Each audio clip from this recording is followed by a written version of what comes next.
स्वामी म्हणतात, बाळा डोळे बंद कर आणि शांतपणे माझे बोलणे ऐक.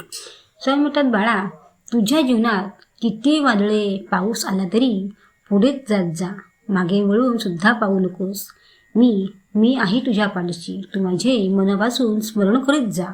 तू मनाशी ठरव की आता मला पुढेच जायचे, मागे यायचेच नाही आणि पुढेच जाऊन काहीतरी चांगले करून दाखवायचे आहे. हे मनामध्ये ठेव. मग तुझे सर्व चांगलेच होणार आहे. माझा शब्द आहे तुला बाळा.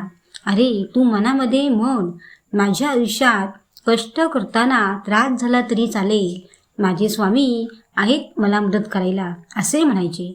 स्वामी म्हणतात, बाळा तू एखादी चांगली गोष्ट करायची ठरवली असेल तर ती मनातच ठेव. कोणाला आधी सांगायचे नसते. का तर बाळा एखाद्याची नकारात्मक ऊर्जा असते, म्हणून आधी चांगली गोष्ट कोणालाच सांगायची नसते. स्वामी म्हणतात, बाळा प्रत्येक वेळेला लोकांचा विचार करायचा नसतो. मी अमुक केले, मी तमुक केले याचा विचार अजिबात करायचा नाही. आणि बाळा एखादी गोष्ट तुला येत नसेल तर पुन्हा पुन्हा करण्याचा प्रयत्न कर, पण कंटाळा मात्र करू नकोस. अरे प्रयत्न केल्याशिवाय चांगले फळ मिळत नसते.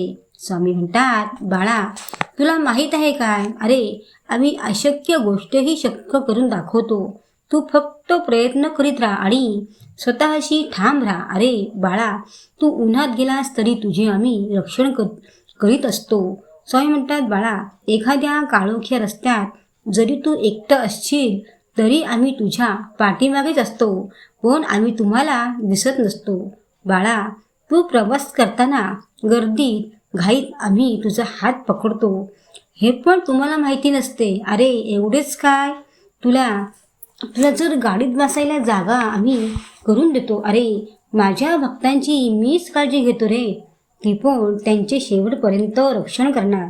स्वामी म्हणतात, बाळांनो तुमच्या निर्णयावर तुम्ही ठाम राहा.